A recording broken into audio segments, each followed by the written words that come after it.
morning we are celebrating Palm Sunday along with the rest of most of Christianity, except for the Eastern Orthodox branches of Christianity. That is a week or so off from what we are, or maybe we're off from them, I don't know. But we begin, though, for us, what's been historically called Passion Week or Holy Week. And so, there are different events laid out throughout the week. If, depending on your church tradition, for us, we typically just celebrate Good Friday and then Easter Sunday, but there is Maundy Thursday, there's Holy Saturday. And so, we begin today with the triumphal entry into Jerusalem, and then we end next Sunday when we celebrate Jesus' resurrection from the dead. And so, as I thought about this being Palm Sunday, and also the little mini-series we've been in where we're just kind of dealing with some of the objections or questions that people have about Christianity, this week fell on the question of evil and suffering. Why is there evil and suffering in the world? And what's interesting about that is that the Christian response to why is there evil and suffering is to point us to the cross and say the response of God and the response of Christianity to evil and suffering is to enter into it with us. And so this verse I'm always reminded of on Palm Sunday in Luke chapter 9 verse 51 where Jesus said, or where Luke says, when the days drew near for him to be taken up, Jesus set his face toward Jerusalem. And so that phrase, set his face, is not in our normal nomenclature. We don't talk, I don't set my face to go to Walmart, right? It's not how we talk. So what does it mean? It's much more than just a decision to go to a place. It is a calculated determination towards a goal. So you might say, if you wanted to use this phrase, something like, I am going to set my face towards being healthier this year. And then you would make all kinds of choices and movements towards that reality. And that's what we're looking at when we think about Palm Sunday, that Jesus is deliberately stepping into what's going to happen to him, and he knew very well what would happen to him. And so that connects with this question that we want to tackle this morning about why does evil exist? And so this is the third of the 3 weeks we had kind of between our fourfold series and then Easter, and then we're going to jump back into the book of Acts after that. And so we've covered the trustworthiness of the Bible, and then we've covered God and sexuality last week. So if you didn't catch either one of those, I would invite you to just go find those on our YouTube channel is probably the easiest way. But the most asked question, most of us have asked it, I have definitely asked it throughout my life, is this question of why is there evil and why is there suffering? They're kind of together as one idea. And so it's not just us that asked this question, but a lot of people asked this question. There was a survey in 2009, and the question was asked, if you could ask God only one question and you knew he would give you an answer, what would you ask? And the number one response was, why is there pain and suffering in the world? So this is a very common question. And it's one that a lot of people have been asking throughout human history, right? It's a question that's been through the ages. We've all wondered this. Some of the best literature we have in our world is dealing with this kind of question. And maybe you haven't articulated it, or maybe it just hasn't been lately, but you felt it in your gut. Why? It doesn't make sense to me. How many things have happened in the recent weeks in the news that we could ask the question, why? Why does this happen? Maybe you've lost someone, maybe you've gotten a diagnosis, maybe you've seen a tragic story, and you have this feeling in your gut that it's not right. Right? It's not just like, oh, that's sad, but we have this feeling that says there is injustice in evil. It's not right. And that feeling that something about evil or suffering that you've experienced is an expression of this question, why is there evil? And then when we add the secularism of our day to that human problem, you end up with a question of why is there suffering if there is a good God, and if God is good, how can there be evil and suffering, right? That's what people ask.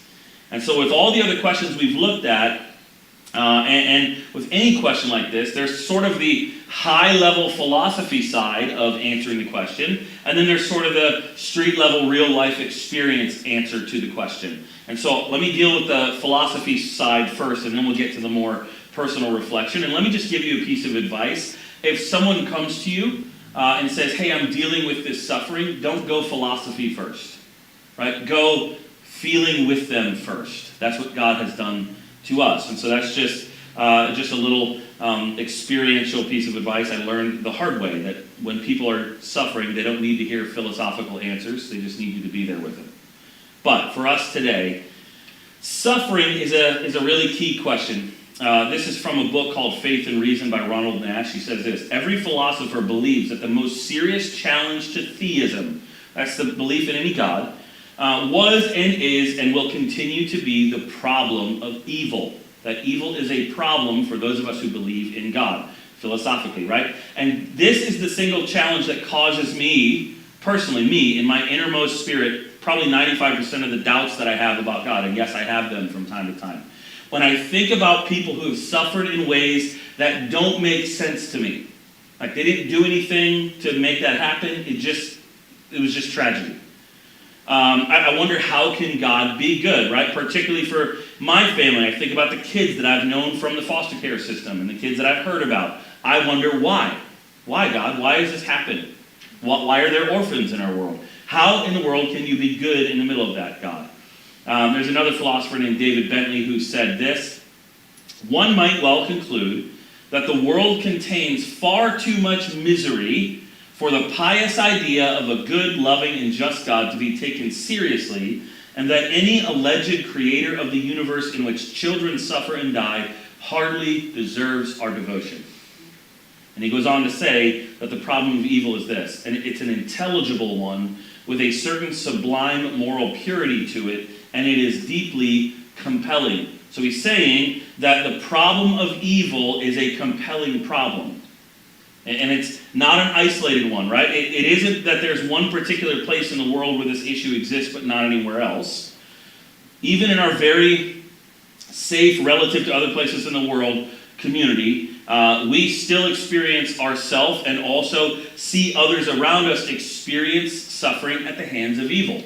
So, just the other day, I was headed to baseball practice at 2 o'clock in the afternoon on a Thursday over at Lansdowne High School, and got word that there was a shooting across the street from the school, and the school was on lockdown.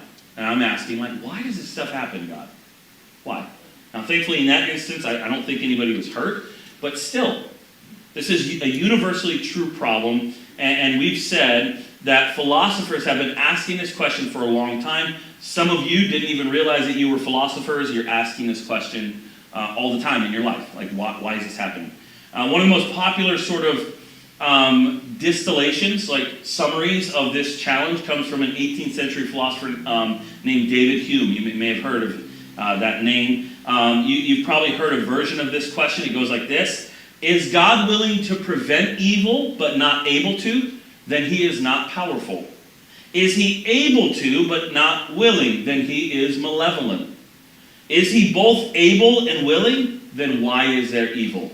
That's his question. So first, let's break down this objection a little bit. Let's break down this quote, because as Christians, as gospel-believing people, as people who are under the kingship of Jesus and believe in his kingdom, we need to be able to think critically about things that are assumed as true by our day and age, and bring them under the light of the gospel and the kingdom of heaven like Jesus did. And so this quote is essentially asking us to decide if there's a connection between the existence of evil and the supposed non-existence of God. The suggestion of this idea in this quote is that the existence of evil somehow disproves the existence of God. And again, at face value, this can kind of feel like an unanswerable question. Maybe some of you have run into this when you've talked to someone about Jesus. Yeah, but why is there evil? And you feel like, I don't know how to answer that. So at face value, it seems like an unanswerable question. So what does the premise in this quote assume? What does the underlying idea assume? First, it assumes that evil is a real thing, and we would absolutely agree with that. That evil is real in our world. And again, it assumes that if God exists, he is good. Again, we agree with that as well. We agree with those two ideas. There's evil in the world, and God exists, and he is good. But one step beyond this, the premise in this quote would argue that those two things are mutually exclusive, that they can't both exist at the same time. It argues that a good God and real evil cannot both exist at the same time, and this is where we would disagree. So how do we as Christians deal with this problem? Because that is what this question wants from us. If you've ever encountered this question, that's what it wants. It's putting the burden of proof on us and saying, well, if there is a God, how do you explain evil? And that feels like a pretty ironclad argument to us. Like, ooh, I don't know how to answer that. It can feel like we have no answer, but we do have an answer. It may not be an answer that a skeptical heart would like to hear in the moment, but it is an answer that we can invite someone to consider. The first thing to all admit is that the problem of evil, although very compelling, is not, as David Hart would say, a strictly logical question. It's not strictly just a logical question that we bring up. To negate the existence of God because evil exists is a problem, a legitimate problem that gets brought up, but it's not just it isn't just a mind issue. There are other things in the world that are true and are not strictly logical, right? Like what? Like love. Like love isn't always strictly intellectually logical. Most of the time it's not at all. Most of the time we do, right, crazy things for love. Anyone who has loved someone deeply knows that love is not less than logical, but it is far more than that. And so one of the realities we have to come to terms with when it comes to how we deal with this is that it's not just a Christianity problem. This isn't just an issue for those of us who claim Christianity. Every religion and every non-religious worldview has to do something with this question. We're not the only ones who have to deal with this. No one has the luxury of just not dealing with it because we all live in the same world in which evil exists. So the question of evil isn't just one that we Christians have to answer. What we want to do as Christians, though, is to gently and honorably help people see that they also need to deal with the problem of evil, that the skeptic themselves has to also deal with the problem of evil. And then what we can do is also gently share with them why we believe that the Christian answer is the most compelling answer among the other answers in the worldviews. And again, not all of our argumentation needs to be strictly logical. Right? I'm not telling you to have debates with people. So let's just take two common sort of buckets of worldviews and break down how they try to deal with this issue. Now, I know that when you talk about worldviews, there's two things that are true at the same time.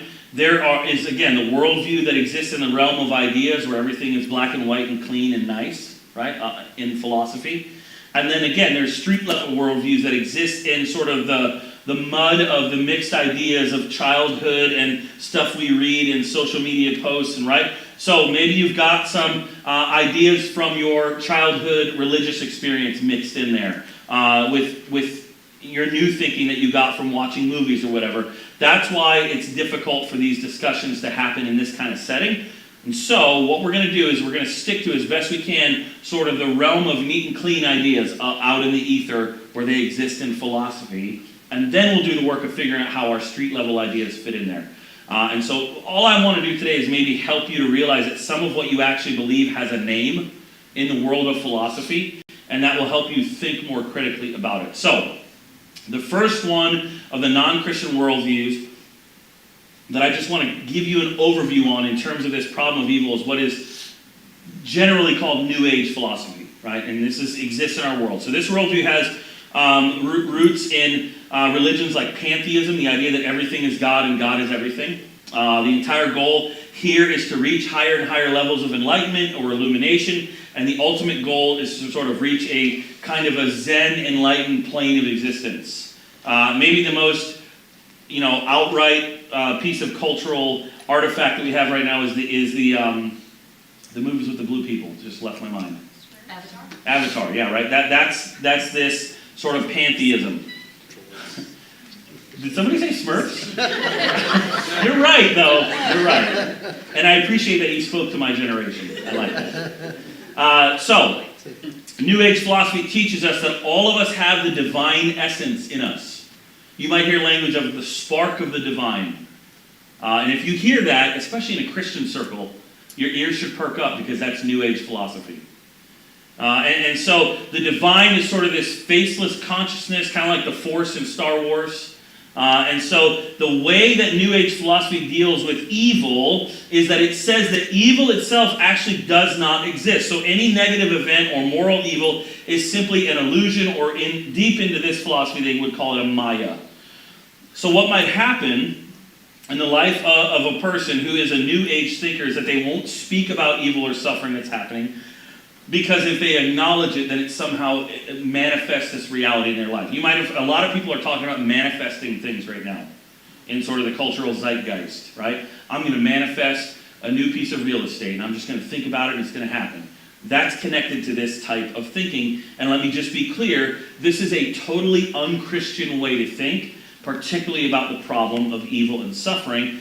But this gets its way into our modern Christianity. Every generation of Christianity has to be careful of what we call syncretism, where we sync together our Christian doctrines with the ideas of the age. And that's always an issue we have to watch out for. So I would put the health and wealth, name it and claim it type of Christianity, perversion of Christianity, into the category of being synced with this sort of philosophy. If you hear someone who claims to be a Christian teacher talking about how their words have the power to create reality in the universe, or any sort of version of that, run from that teacher. That is unchristian. That's not what the Bible teaches at all.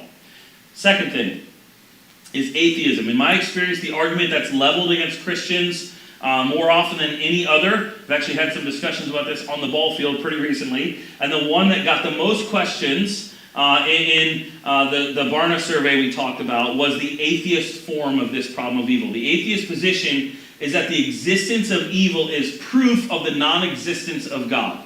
Okay? So this has been known as sort of the rock of atheism. Like the philosophical checkmate to Christianity. Yeah, you can say whatever you want. Church is doing nice things. People's lives are transformed. But problem of evil, checkmate. Like that's how it kind of goes. Anytime something bad happens in the world, think of whatever piece of news you want to think of in the last couple of weeks or last couple of months or however long. The atheist position is to say, see, how can there be a loving, all-powerful God if these evil things keep happening? But let's think critically about a couple things. And if you weren't paying attention up till now, we're going to now get heady. Okay? So just be awake. So it's not adequate to say God cannot exist if there is evil. This is an argument that's built on assumptions that many people who are skeptical might not realize. And honestly, it's kind of on us as Christians to care enough about them to lovingly point out these assumptions that people have. One of, if not the greatest living philosophers, who also happens to be a Christian, is named Alvin Plantinga. He says that there are 5 basic ideas that Christians hold to as it relates to God and evil. Here are 5 basic ideas. Number 1, God exists. Number 2, God is all-powerful. Number 3, God knows everything that can be known. Number 4, God is completely good in every way, like we sung. And number 5, evil exists. Those are 5 things that we believe as a Christian. Now, an atheist might argue that all of these can't be true at the same time. But the burden of proof, we would gently say, is on them to give evidence as to why all 5 cannot be true. It's not enough to just say that they can't be true, like that's some kind of intellectual checkmate. To just say, well, it's not true. Right? Plantinga asserts that they have to provide some proofs for these assertions, and he says that certainly none of their assertions have succeeded. It's in a book called God and Other Minds. Here's a few attempts to provide proofs. J.L. Mackie says this in his book Evil and Omnipotence. A good thing, i.e. God, always eliminates evil as far as it can, and that there are no limits to what an omnipotent thing can do. So what is he saying? He's saying that if God really is all good and all powerful, then he would eliminate evil as far as he can. But why should we just take him at his word? Why is this necessarily true? Why should we assume that every case of evil we know of can't possibly have some greater good that would also be eliminated if God eliminated all evil? So what if stopping an evil terrorist mastermind from being born today would also stop the birth of the person 100 years from now who would cure an uncurable disease and save far more lives than the lives of that terrorist would have taken? Why should we assume the other way? There's also the question of God violating human free will and human responsibility. So this assumption is not holding up under the weight of pretty simple philosophical arguments. Now, the more important idea for you as a Christian on the sort of street level of talking to people is to understand is that actually suffering takes us in the exact opposite direction. So let's break this down. The atheist, skeptical person has an assumption built into their argument about evil and God that can't exist at the same time, right? So built into their worldview is this assumption that evil and God can't both exist in the same time. That assumption that they have, again, that can't exist with God is the category of evil. And I would guess that almost every person that I met would argue with that would argue this way, as an example, that to abuse children is what? Wrong, right? It's just inherently wrong. So see, for the person who does not want to believe in God's existence because of evil, the fact that they have a category in their mind for evil, or even suffering, actually presents them with a really big philosophical problems. Where did your category of evil or suffering come from? Where did you get the idea that something is evil or wrong? Who told you that human beings are important and that you can't just steal from them, kill them if you want to, or any other manner of evil things? If you and I are having a discussion about this and you want to try to convince me that there's no such thing as a category of evil, what could I do? Steal your phone out of your hand and we'll see if you don't think that's wrong. Right? We have this assumption that there's evil, that there's wrong, that there's injustice. Is that an act of evil for me to do that? To steal from you if there's no category of evil? Who are you to say then? C.S. Lewis sums this whole thing up in this way in Mere Christianity. When I was an atheist, right? This is C.S. Lewis talking. When I was an atheist, my argument against God was that the universe seemed so cruel and unjust. But how had I gotten this idea of just and unjust? What was I comparing this universe with when I called it unjust? Of course, I could have just given up my idea of justice by saying that it was nothing but a private idea of my own. But if I did that, then my argument against God collapsed too. For the argument depended on saying that the world was really unjust, not just simply that it did not happen to please my fancies. So how did I get a category for just and unjust if there's no God?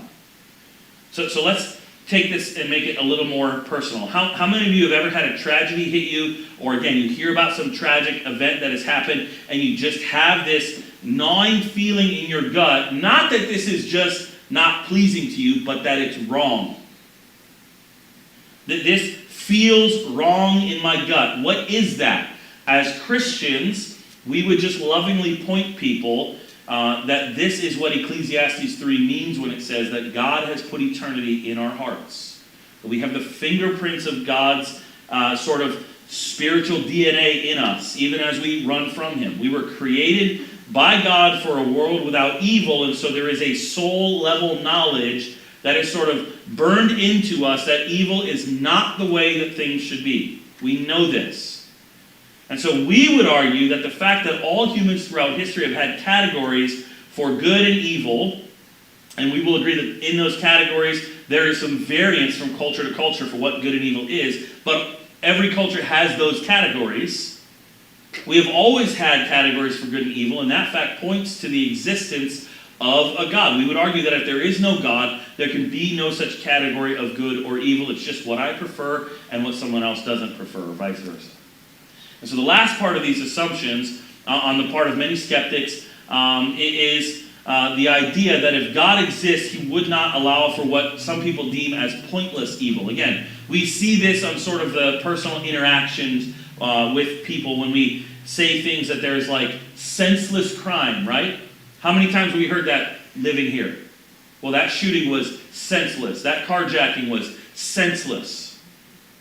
The problem with this idea is that there is no possible way to track and research every incident of evil in the world and see if any possible good came out of it. In fact, what many of you know from experience in life is that the opposite is actually true. In your own personal life, it is likely that there has been some event that was evil or that you lost or that caused suffering that good came out of. That is very likely true. From a Christian worldview, we believe this is absolutely true. Friday night is the culmination of that. There's this sense that I notice in myself when I'm around other people. That there are certain Christians, that I've said this a number of times, some of you in this room are these people. There are certain Christians, when you're around them, you can just tell that they have come through some kind of suffering and that they're walking with God on the other side of it. And there are things that they have that they only got in the fire of suffering that are good things. There are things that some people have in their character and who they are, this patient softness that seems like it can only be earned in sort of the crucible of pain and suffering.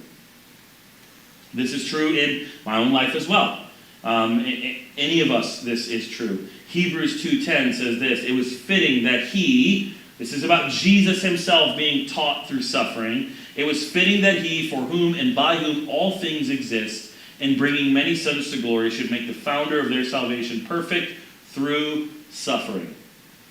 So Jesus somehow was made perfect through suffering, Hebrews 2 says. So here's kind of the key understanding on this. Your inability to see the possible good that can come from evil is not the same as there not being any good. Your inability to see the good is not the same as there not being good. That's mistaken thinking that's going to lead you down a dark and bitter road. So why is it so hard for our modern minds to see that there could possibly be a good that comes out of evil? The reason we struggle to see how evil can bring good, and listen, I'm not saying you're going to see this in the middle of horrible suffering. So don't think I'm suffering right now and I need to see the good and why is my faith weak? No, that's not what we're doing here. But the reason we struggle to see how evil can possibly bring good is that we're continually taught by our culture that the goal and purpose of life is personal happiness and self-actualization. That's what we're taught. And if happiness is all there is, then the only way to deal with evil which exists is to put it in the category of meaninglessness. And as we saw in our conversation last week about sexuality, we need meaning as humans. We have to have it.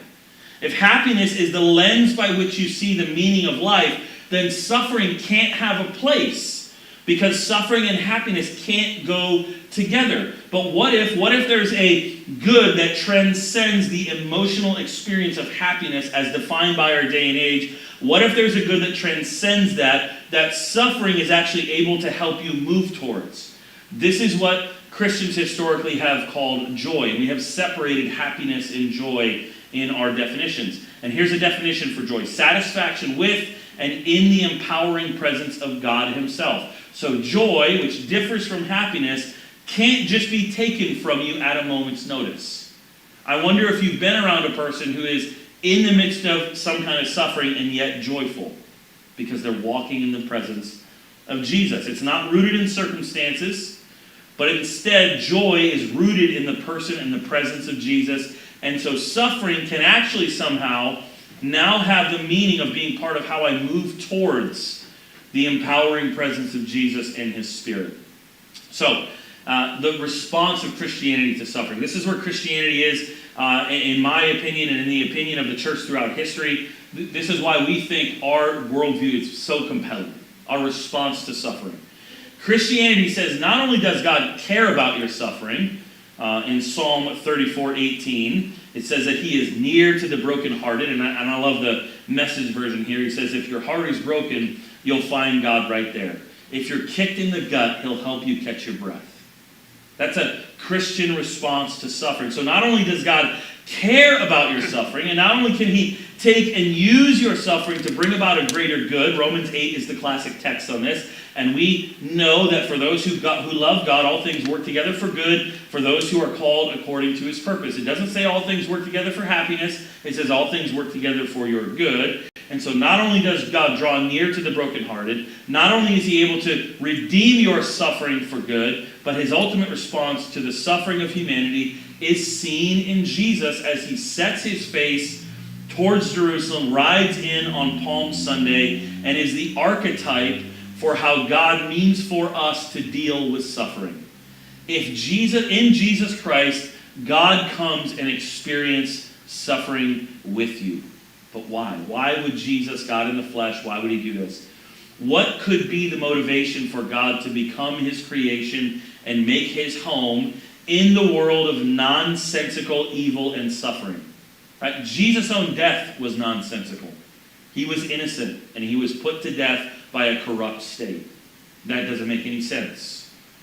A little later on in the book of Hebrews, we read that Jesus endured the suffering of the cross for the joy that was set before him. So, as we think about Palm Sunday, Jesus sets his face towards Jerusalem sometime before that. He rides into Jerusalem. He knows what's coming for him. He knows he's going to be betrayed by his closest comrades. He's going to suffer. He's going to die. He's going to be buried. And he's going to be raised to life. But all of that he did for the joy that was set before him. He entered willingly into suffering that he did not create. Into our suffering with us and for us, because there was something far beyond just earthly happiness, something that transcends even the darkest evil, and that was the joy set before him. Again, remember our definition: satisfaction in the empowering presence of God. In that very text in Hebrews, it says that Jesus endured the suffering of the cross for the joy that was set before him, and that he is now seated at the right hand of God the Father, in God's presence. So there it is. Jesus knew that he would move closer to being in the empowering presence of God if he was willing to walk through this suffering that was before him. It wasn't that he was happy about it. It wasn't that he desired it. On Friday night, we'll look at his time in the Garden of Gethsemane and what he said: "Take this cup from me if you can." He didn't want this. But in the end, he released himself. He turned himself over to God. He trusted in God and knew that there was something on the other side of the suffering, that there was joy in the presence of God to be had. And so Christianity, we would argue, actually allows you the spiritual and the mental room necessary to live in the tension of the reality that evil is not logical. Right? The reason things feel wrong is because they don't make sense in God's intended creation. It doesn't make sense. So to try and make sense of it will always leave some mystery. I don't understand why the evil that's in our world is the way it is, but to the skeptic, I would say neither do you. You don't understand why the evil in the world exists in the world in the way that it does. And so you don't understand it either, and neither does that disprove the existence of the God who I believe in and who would enter into my human experience with me of evil. So Christianity, on this Holy Week, we're not claiming to come along and give every answer to every question. That's not what Christianity claims. That's not the point. Christianity doesn't offer answers to every question. It offers, though, the presence of the living God in the person and the work of Jesus, who says to us, "I am near to you, I will never leave you, I will never forsake you, I will walk with you in the middle of your suffering and give you victory in spite of it." And so the offer of Christianity is not that God will answer every question about your suffering, but that he'll walk with you and be in every moment of your suffering with you, empowering you and walking with you. That's the offer of Christianity. That's how we, as we look at Palm Sunday, as we look at Holy Week, as we look at Good Friday, as we look at Easter Sunday, that's how we deal with the problem of evil and suffering in our world. Let me pray. Jesus, thank you for this reality. And Holy Spirit, thank you for the reality that you have filled us and empower us with this same Spirit that raised Jesus from the dead. And so would you make us a people who are willing to step into and walk along with people who are dealing with suffering and evil in their world? Would you make us a people who are willing to speak truthfully about evil that we do see and to say, yes, this is evil and this does exist? But then would you also make us a people who, like Jesus, like you, were willing to, in compassion, step into that evil and suffering and potentially give ourselves over for the sake of others? We hand ourselves over to you, God. We give ourselves over to you. We turn ourselves over to you. We confess that we try to fix problems in our world too often on our own, And Father, we want to walk, especially in this week, as we think about what Jesus has done for us, we want to walk in the type of submission that says, I see evil and suffering, I know it for what it is, and my response to it will be to walk with those who are suffering because of it. We pray this in your name. Amen.